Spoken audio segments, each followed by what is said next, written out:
¿Por qué el hombre cuando ve una espada, un escudo y un casco se emociona tanto? Eso es lo que muchos nos preguntamos. Y está científicamente comprobado que un gran porcentaje de los hombres les fascina la estética medieval. Y a algunas chicas también, obviamente, no solo hombres, cabe aclarar. Ya es así que desde hace muchos años el concepto medieval se viene aplicando a todo lo que vemos y consumimos. Desde películas, libros y videojuegos. Y por alguna razón en los videojuegos siempre o casi siempre este concepto fue un éxito. Solamente hay que ver la lista de los GOTY que casi siempre hay un juego medieval. Medieval entre comillas, ya lo vamos a explicar. Como en 2006, donde el ganador fue Oblivion, en 2011 Skyrim, en 2014 Dragon Age y en 2015 The Witcher 3. Y puedo seguir con una lista más larga. Pero primero vamos a ir a los orígenes y a cómo este concepto fue evolucionando al paso del tiempo. Primero vamos a definir lo que vamos a llamar concepto medieval, porque en realidad si nos ponemos a analizar juegos únicamente medieval que englobe el 100% de la palabra, la verdad es que hay pocos juegos. Los que se me vienen a la cabeza puede ser la saga Kingdom Come, donde su única etiqueta es medieval al 100%, o juegos como el Mount & Blade o el Chivalry. Pero vamos a englosar un poco más la etiqueta medieval según mi criterio a lo que considero medieval en la industria de los videojuegos. Y para eso vamos a separar por capítulos, para entender mucho mejor esta evolución. Ponete cómodo y prepara las palomitas porque vamos a dar un viaje por el tiempo.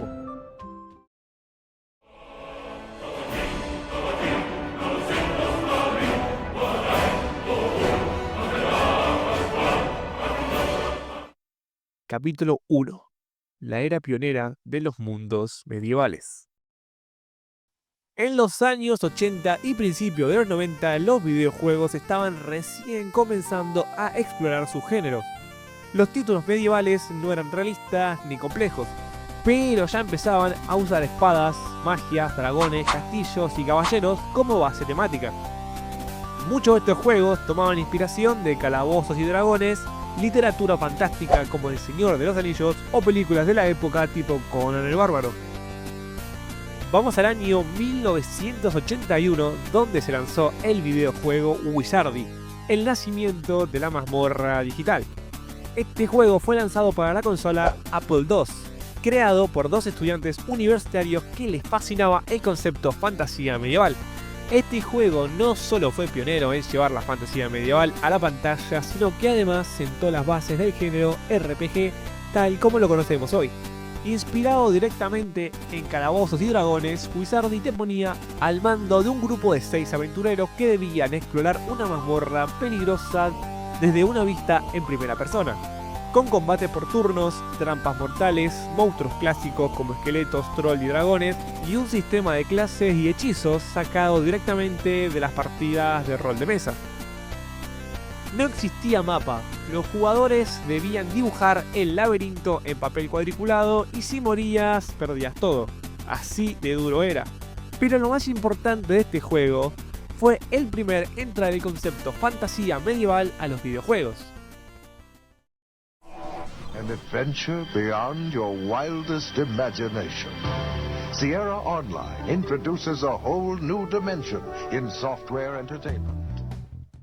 Ahora pasamos al año 1984, donde la compañía Sierra Online sacaría al mercado el videojuego King Quest.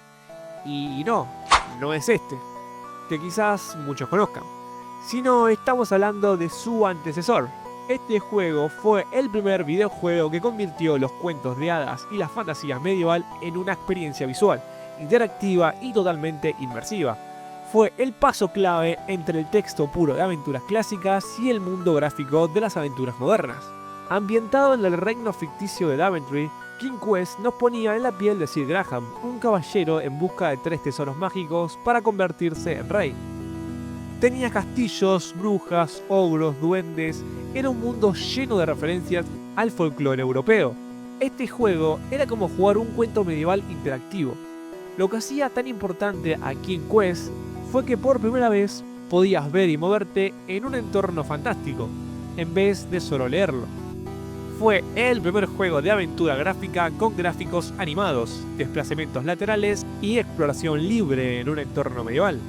King Quest te dejaba vivir tu propia aventura medieval.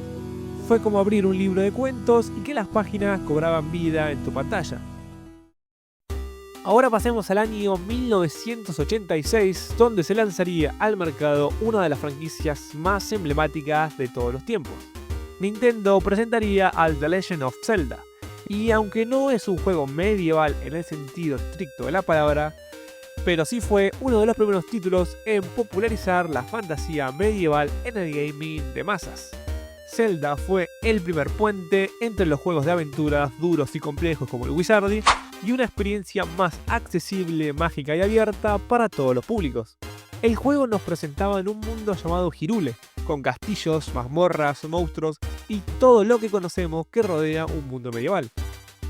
Lo que tenía este juego es que tanto como la banda sonora y la ambientación para la época transmitía una esencia medieval de aventura.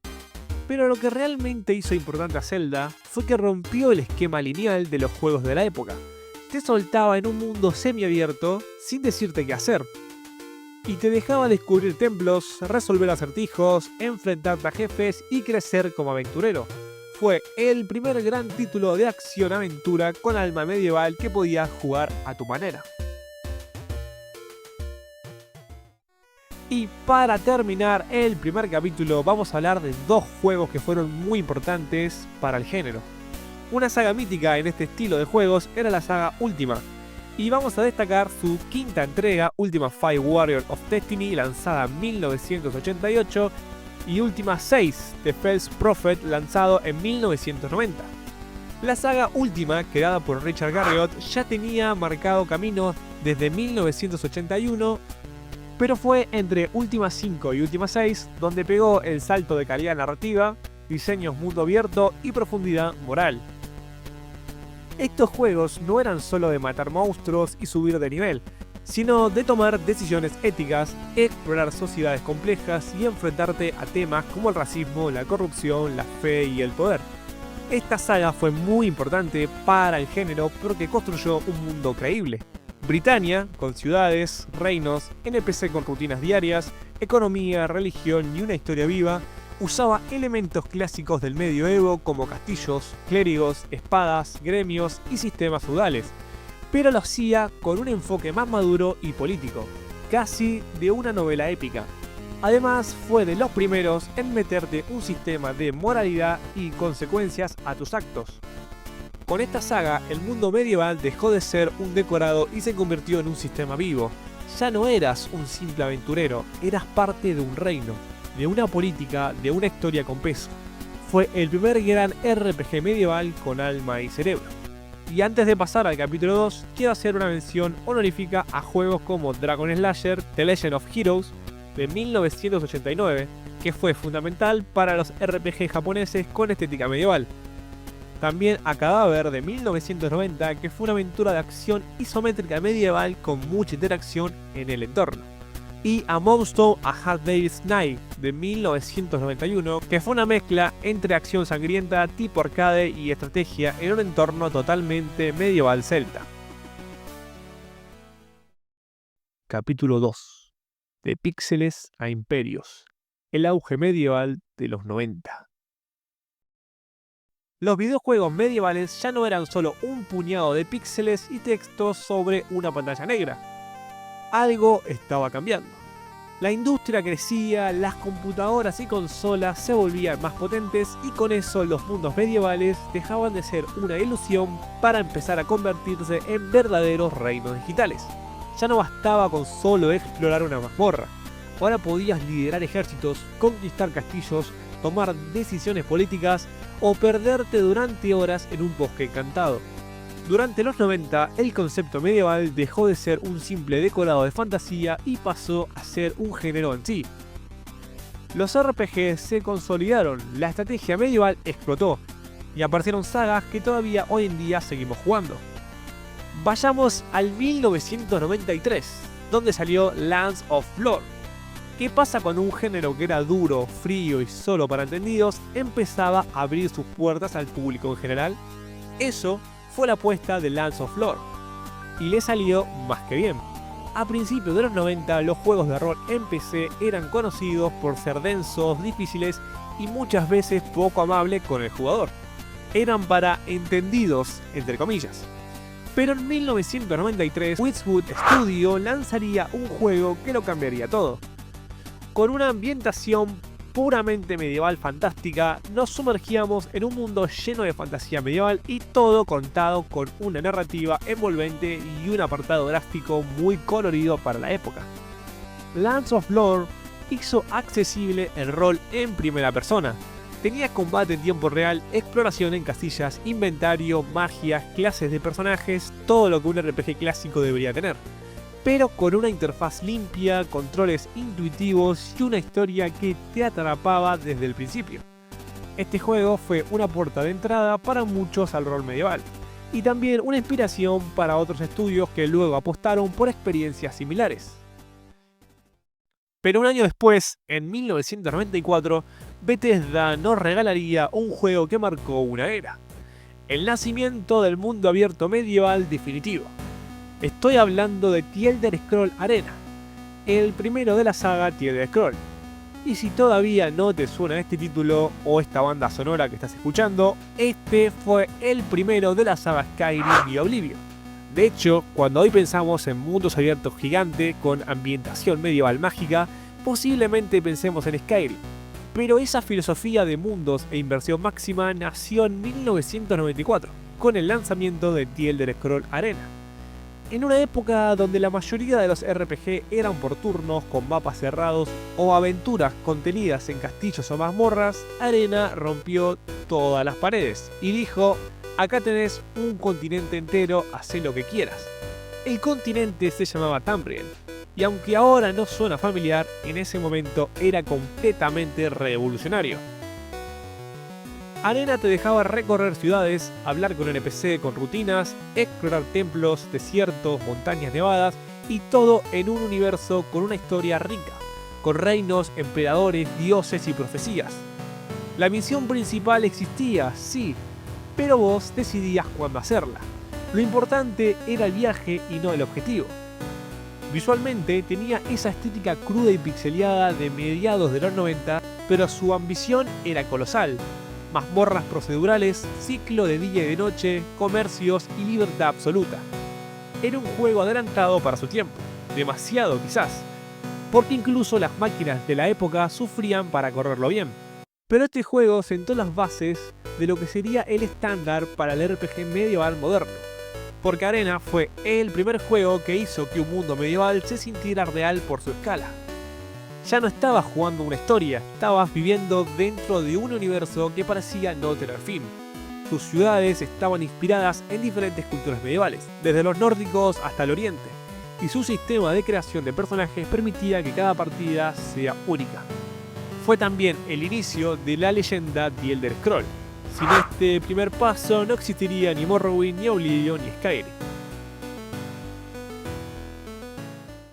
Ahora nos toca viajar al 1996. Blizzard lanzó un juego que parecía sencillo a primera vista, pero que en realidad cambió para siempre la forma en que experimentamos la fantasía medieval.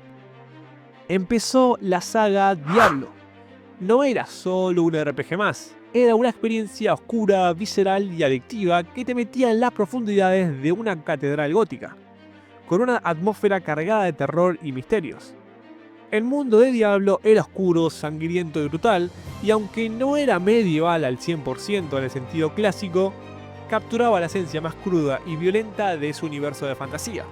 El jugador no era un héroe glamoroso, sino un superviviente, un guerrero enfrentando a fuerzas demoníacas que no perdonan. Este juego era como ir a descender a lo más bajo del infierno medieval. Lo más importante de Diablo fue que cambió para siempre el género y popularizó los ARPG, Action RPG. Ese híbrido donde la acción y la narrativa medieval oscura se unen para crear una mezcla imposible de soltar. Por eso, cuando pensamos en los juegos medievales que marcaron historia, Diablo no puede faltar. Fue el oscuro portal que abrió paso a un nuevo tipo de experiencia medieval, una que muchos aún seguimos disfrutando hasta el día de hoy. Y el último juego de este capítulo para terminar la era de los 90, tenemos que mencionar al Baldur's Gate, lanzado en 1998. Otro juego inspirado en calabozos y dragones como los primeros de los años 80. Baldur's Gate no fue un juego más de la época, como los cientos de juegos que hay inspirados en este juego. Lo que hizo a Baldur's Gate tan importante para el género es su mezcla perfecta entre la estrategia por turnos y un mundo abierto, lleno de misiones secundarias, secretos y decisiones morales que impactaban en la historia. Aquí cada conversación, cada alianza, cada pelea tenía un peso. Era un juego con muchas opciones. Las decisiones de diálogos y sus diferentes formas de jugarlo le dio una rejugabilidad casi eterna. Es que el sistema que tenía Baldur's Gate en cuanto a posibilidades era bestial. Fue un juego que marcó la industria del género porque no había otro juego que iguale la libertad en cuanto a relaciones y finales como lo hizo Baldur's Gate. Antes de terminar este capítulo, me gustaría hacer algunas menciones honoríficas a juegos como el The Elder Scrolls 2 Daggerfall de 1996. La secuela de Arena expandió el concepto de un mundo abierto medieval y una escala casi infinita, con miles de ciudades y misiones, una maravilla técnica y ambiciosa. Ultima 7 de Blackgate de 1992, uno de los RPG más ambiciosos de su época, con un mundo abierto vivo y lleno de detalles, NPC con rutinas diarias y una historia madura que elevó el género medieval a otro nivel. Y también a Exen Vision Heretic de 1995. Fue como un Doom medieval. Profundizó en la fantasía oscura medieval con acción en primera persona estilo shooter. Capítulo 3. Cuando el mito se hizo mundo. El ascenso de los grandes reinos digitales. Año 2000. La fantasía medieval ya no era solo un telón de fondo. Los castillos, las espadas, los clérigos y los dragones ya no eran solo iconos pixeleados que decoraban una pantalla. Ahora existían. En esta nueva era, los videojuegos dejaron de contar una historia medieval para dejarte vivir dentro de una. El mito se volvió mundo, el jugador ciudadano. La década del 2000 fue un punto de inflexión. Por primera vez, los mundos medievales digitales fueron realmente eso, mundos. Lugares con sus propias leyes, ecosistemas, idiomas, religiones, tensiones políticas y sistemas sociales. En esta etapa ya no bastaba solo con blandir una espada. Ahora había que tomar decisiones morales, elegir entre el deber y el deseo y entre el caos y el orden. El avance gráfico y narrativo, sumando a la madurez del jugador, dio paso a una época dorada donde los RPG medievales no solo se expandieron, sino que definieron una generación. A principios del 2000, muchos juegos medievales todavía te trataban como el héroe, el predestinado, el elegido y el salvador. Pero en 2001 se lanzó al mercado Gothic. Este RPG alemán desarrollado por Fire & Bytes no se parece a casi ningún juego de su época. Acá no sos el protagonista de una profecía, no tenés una misión divina, nadie te conoce, nadie te espera y nadie te quiere.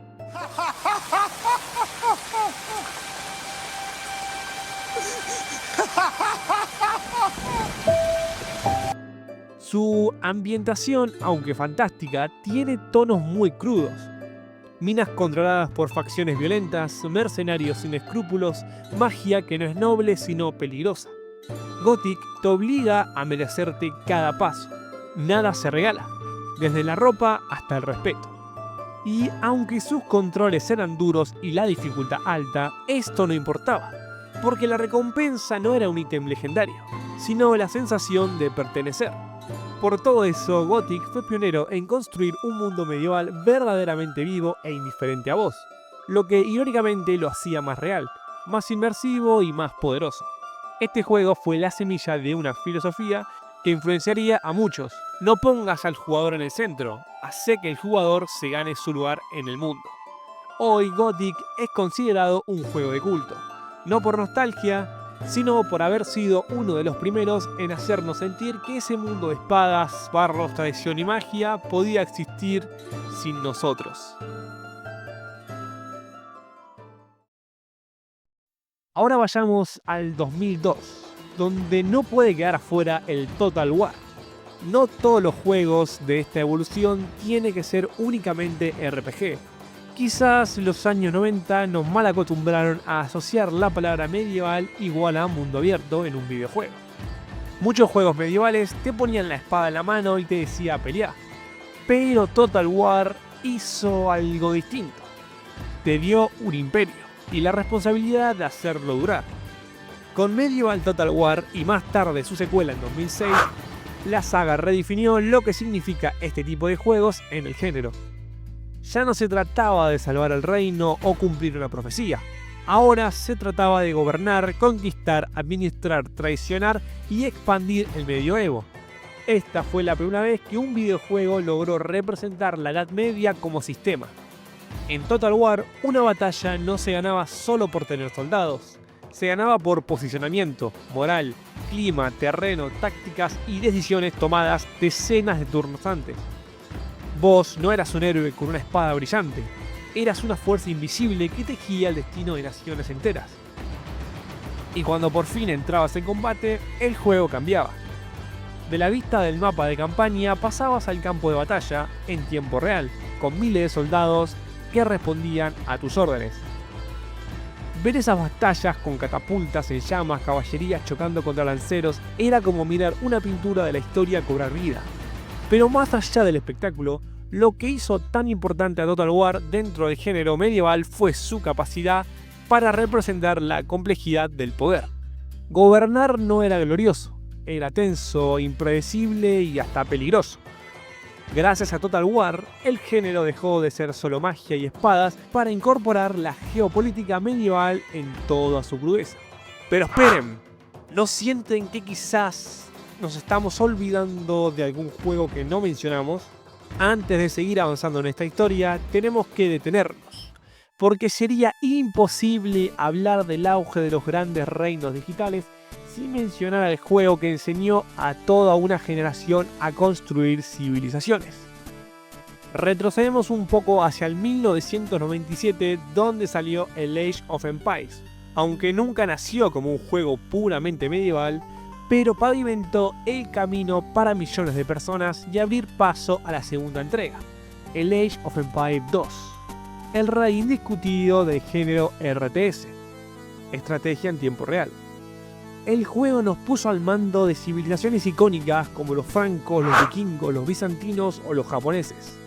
Pero más allá del listado de facciones, Age of Empires 2 logró algo que pocos títulos habían hecho hasta el momento: hacer sentir que estábamos presenciando la historia mientras la creábamos. Desde la construcción de castillos hasta las batallas épicas en campo abierto, el juego combinaba accesibilidad con profundidad, historias con diversión y estrategia con identidad cultural. Además, sus campañas, como la de Juana de Arco o Saladino, presentaban los conflictos medievales con una narrativa que para la época era cautivadora. Muchos jugadores conocieron la historia gracias a este juego. De hecho, yo aprendí más de historia gracias a este juego que en toda mi etapa escolar.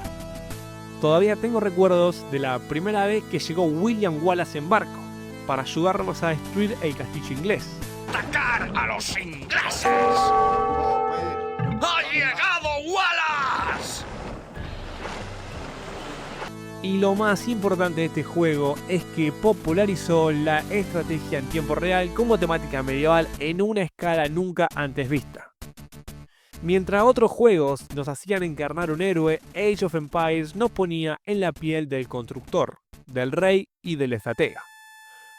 No había clases de mago o hechiceros, pero había una magia distinta. La magia de ver una aldea de unos pocos aldeanos convertirse en un imperio. Por eso, aunque cronológicamente nos hace volver un poco hacia los finales de los 90, su eco se sintió durante toda la década del 2000 y sigue presente hasta el día de hoy.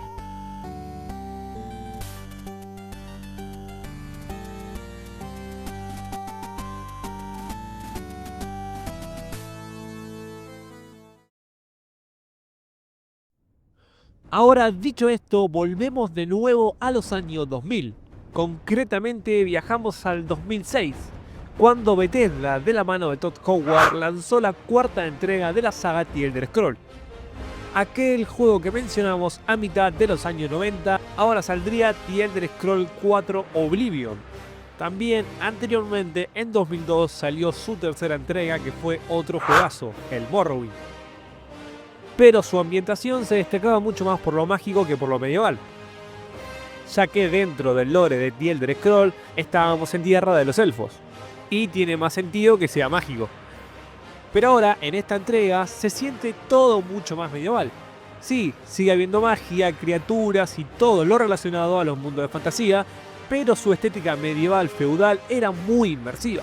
De hecho, hasta el momento lo considero el The Elder Scrolls con más esencia medieval de todos. Y este juego es un hito clave para el género. Más allá de que este juego fue el primer juego que ganó un GOTY siendo un mundo abierto medieval mágico, también consolidó a una generación. Gracias al sistema de este juego se inspiraron la mayoría de los juegos medievales occidentales de hoy en día. A veces uno se pregunta, ¿qué más se puede hacer en un mundo medieval? Castillos, espadas, caballeros, gremios, parecía que todo ya estaba contado. Pero entonces llega un juego que te mete en ese mundo, no como un espectador, sino como un habitante más. Oblivion fue eso. El momento donde el mito medieval dejó de ser un escenario para convertirse en un universo creíble, vivo y respirable. También su libertad de rol, pertenecer a la hermandad oscura o al gremio de magos, elegir entre ser un paladín justo o un asesino despiadado, usar magia, arcos, espadas o simplemente recorrer el mundo como un nómada. En Oblivion no había una historia, había tu historia. Eso lo convierte en uno de los RPG más inmersivos de su época, y uno de los más influyentes en la forma de construir mundos medievales. Pero tal vez el punto más poderoso de Oblivion fue cómo mezcló el mito y la civilización. Acá no era solo un mundo medieval de espadas y escudos, tenías portales al infierno, el Oblivion propiamente dicho, cultos demoníacos, profecías apocalípticas y un imperio al borde del colapso. El juego elevó el medievalismo al plano cósmico, fusionando la política de un imperio con el terror de otra dimensión.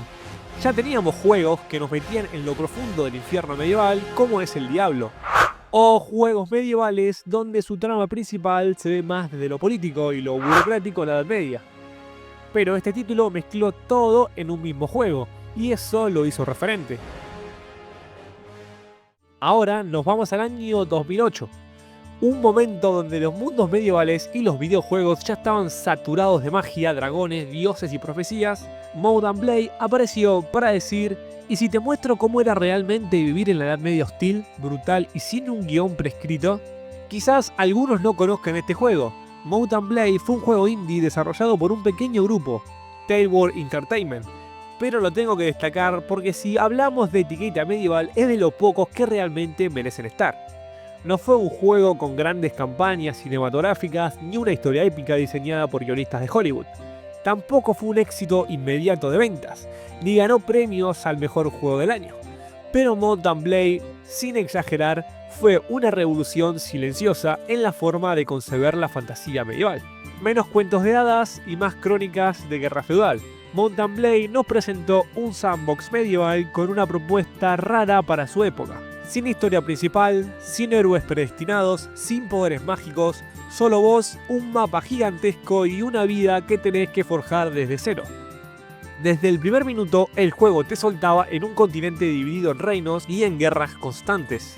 Podías ser un simple mercenario, un comerciante, un bandido o incluso, con esfuerzo y estrategia, convertirte en señor feudal y levantar tu propio ejército y conquistar castillos.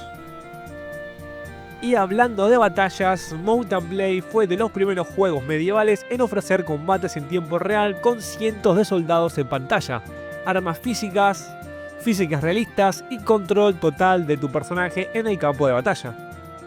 Mount & Blade devolvió al género su componente humano, estratégico y militar, alejándose del exceso de magia y fantasía hollywoodense, porque mostró que el realismo también podía ser divertido y que construir tu historia en un mundo sin guión era tan o más emocionante que vivir una épica ya escrita. Fue una simulación medieval como pocas, sin filtros, sin adornos, solo vos, tu caballo y tu espada. Un mundo que no te debía absolutamente nada.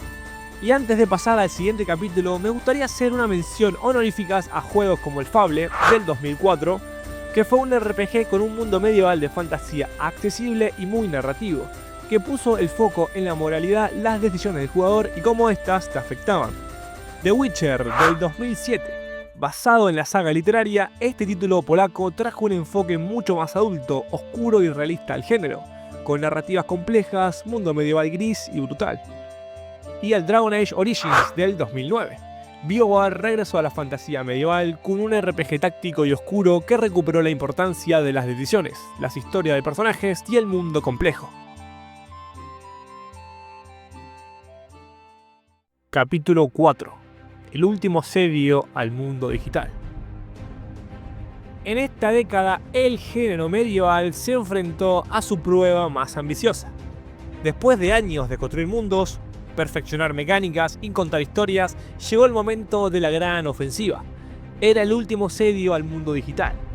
Un periodo en el que cada juego, cada historia, cada batalla parecía una conquista para dominar el imaginario colectivo y definir cómo queremos vivir la fantasía y el realismo medieval.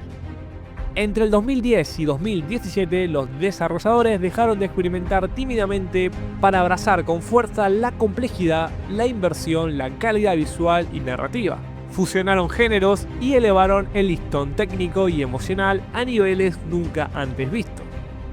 No fue una década simple de juegos, fue la era en la que se forjaron imperios digitales, que todavía gobiernan nuestro presente. Juegos que no solo mostraron mundos medievales, sino que nos invitaron a ser parte de ellos.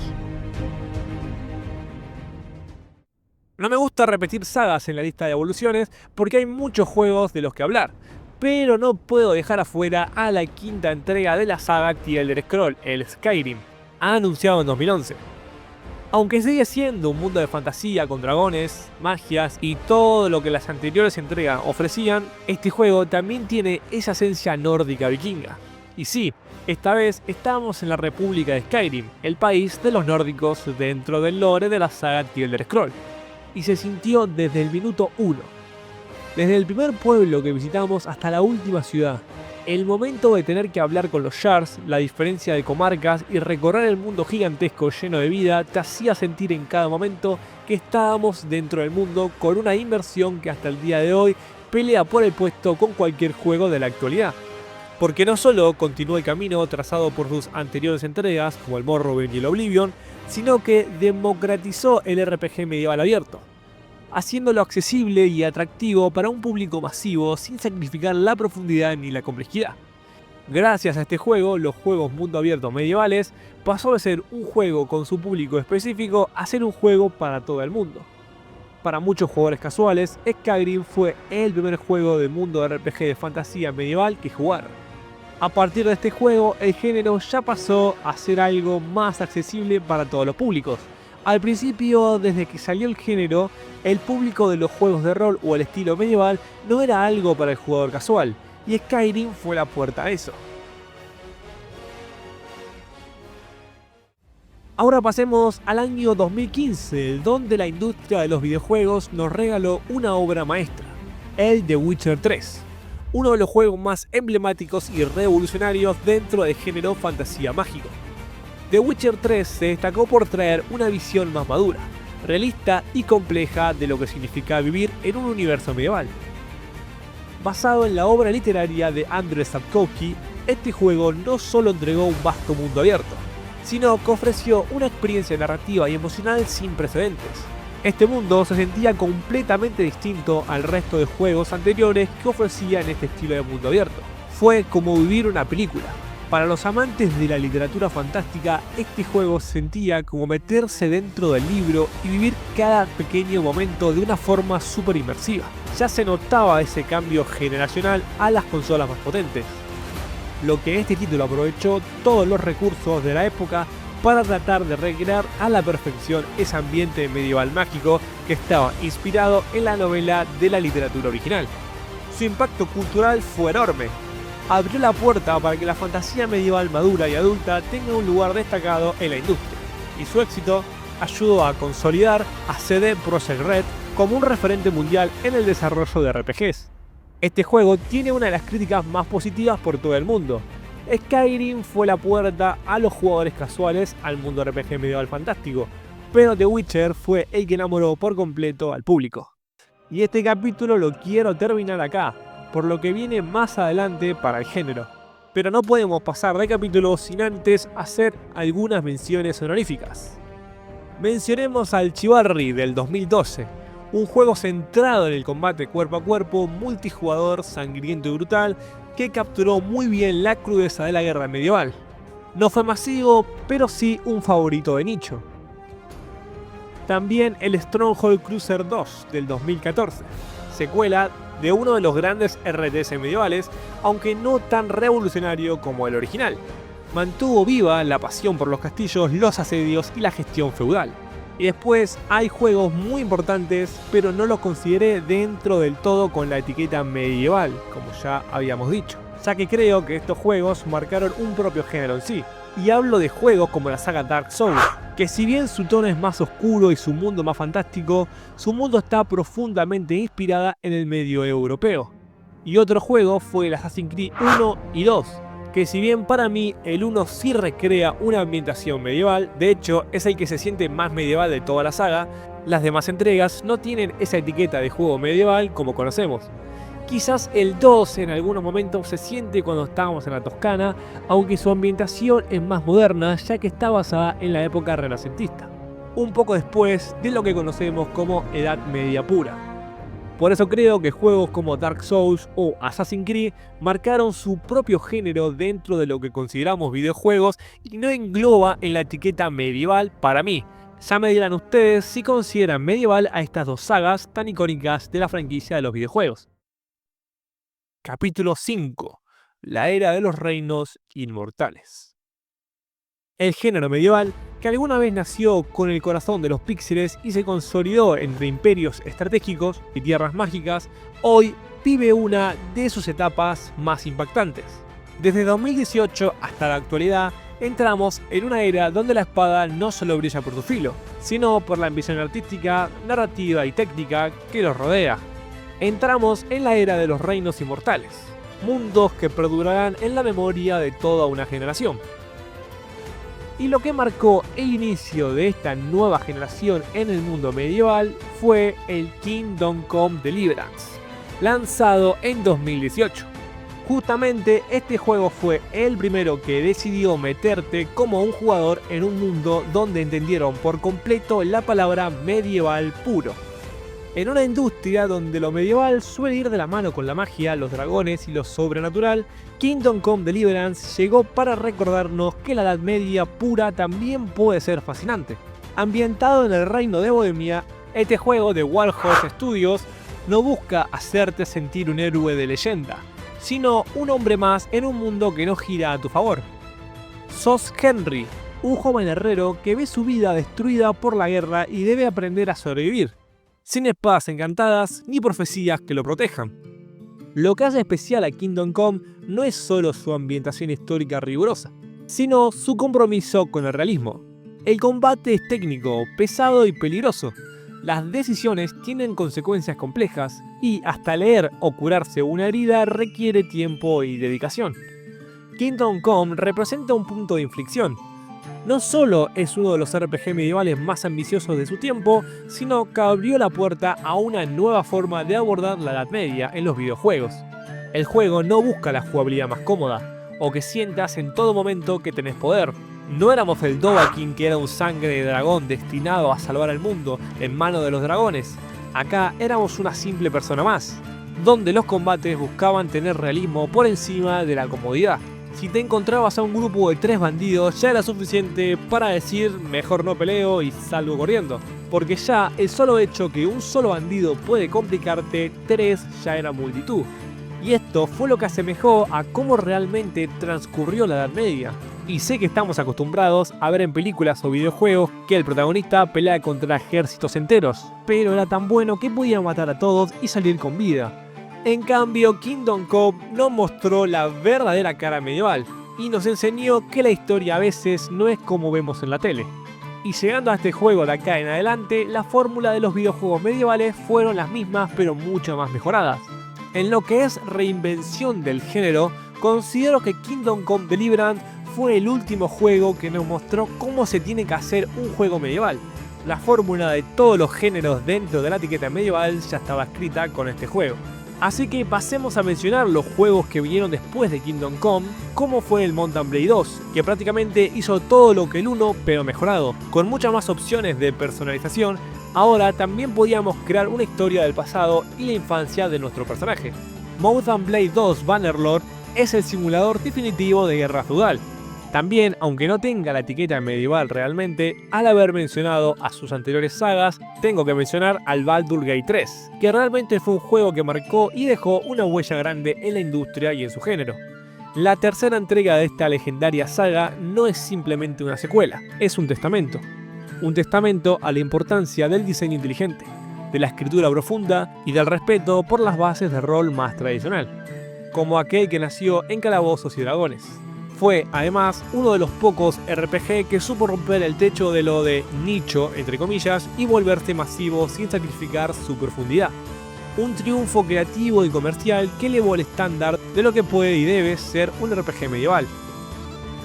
Y un juego que no sabía si meter en la lista era el Elden Ring, porque si vamos al caso no tiene un alma medieval. Lo dije anteriormente. La saga Soul en general marcó su propio género, por eso decidí no añadir a ninguno a la lista. Y llegando a la actualidad de este video, el juego más puro en esencia medieval hasta el día de hoy, y dudo que le saquen la corona del mejor en su etiqueta medieval, es el Kingdom Come Deliverance 2.